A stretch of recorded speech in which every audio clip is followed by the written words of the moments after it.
সকল কাফের, মক্কার যত কাফের আছে কেউ গরিব নেই, সবাই ধনী। সবাই কি ধনী? মক্কার ব্যবসা বাণিজ্য কাফেরদের কন্ট্রোলে। কাদের কন্ট্রোলে?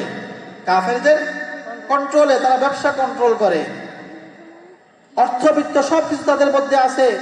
পক্ষান্তরে মক্কার ইমানদাররা হচ্ছে গরিব। ইমানদাররা কি গরিব। এখন যখন কাফেররা অনেক মডেল সম্পদের মালিক হয়ে গেল, মুসলমানদের মধ্যে অর্থবিত্ত নাই, টাকা পয়সা নাই, আর মুসলমানদের মধ্যে অর্থবিত্ত কম থাকবে, এটা রাসূলের হাদিস। কার হাদিস? নবীজি বলেছেন, আমার উম্মতের মধ্যে গরিবরাই হবে অধিকাংশ জান্নাতি। সুবহানাল্লাহ। যারা হবে গরিব তারা হবে জান্নাতি। জান্নাতীদের বেশিরভাগ হচ্ছে গরিব। সুবহানাল্লাহ। কারণ গরিব মানুষগুলো সহজ সরল। নবীজি আরেক হাদিসের মধ্যে বলেছেন, আদ-দুনিয়া সিজনুল মুমিনি ওয়া জান্নাতুল কাফির। আদ-দুনিয়া সিজনুল মুমিনি ওয়া জান্নাতুল কাফির। দুনিয়া হচ্ছে মুসলমানদের জন্য কয়েদখানা। কয়েদখানা মানে কারাগার। কারাগারের মধ্যে যেমন একজন কয়েদি সুখ স্বাচ্ছন্দ্য জীবন যাপন করতে পারে না, ঠিক মতো খাবার নাই, ঠিক মতো ঘুমানোর ব্যবস্থা নাই, আছে নাকি? কারাগারে উন্নত মানের খাট আছে নাকি? উন্নত বালিশের ব্যবস্থা আছে নাকি? নবীজি দুনিয়াটাকে মুসলমানদের জন্য কারাগারের সাথে তুলনা করে এটাই বুঝাতে চাচ্ছেন, ও মুসলমান, দুনিয়ার জীবনে অনেক বেশি আরাম আয়েশ করবার সুযোগ নাই।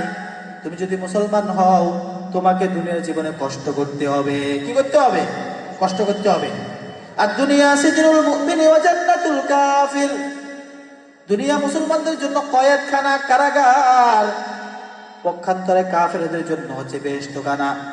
কারণ তারা দুনিয়ার এই জীবনে শান শৌকত পাবে, কিন্তু যে ক্ষণস্থায়ী এই দুনিয়ার জীবনে তারা অনেক কিছু পাবে, কিন্তু লম্বা সময়, যে সময়টা মৃত্যুর পরে শুরু হবে শেষ হবে না, সেই সময় তাদের জন্য রয়েছে যন্ত্রণাদায়ক শাস্তি। ঠিক কিনা বলুন?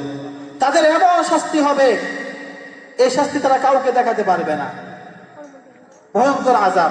যাই হোক, এখন মক্কার কাফেরদের অনেক টাকা পয়সা, অঢেল সম্পদ, ধন সম্পদ। পক্ষান্তরে মুসলমানদের কিচ্ছু নাই। এক বেলা খেতে পারে, আরেক বেলা খেতে পারে না। আল্লাহ তাআলা আয়াত নাজিল করলেন। আল্লাহ বললেন নবীজিকে, ও নবী বলে দেন, কদ আফলাহাল মুমিনুন, মুমিনরা সফল কাম। যাদের মধ্যে টাকা নাই, পয়সা নাই, অর্থবিত্ত কিচ্ছু নাই, তারাই সফলতা। ও নবী, যে সমস্ত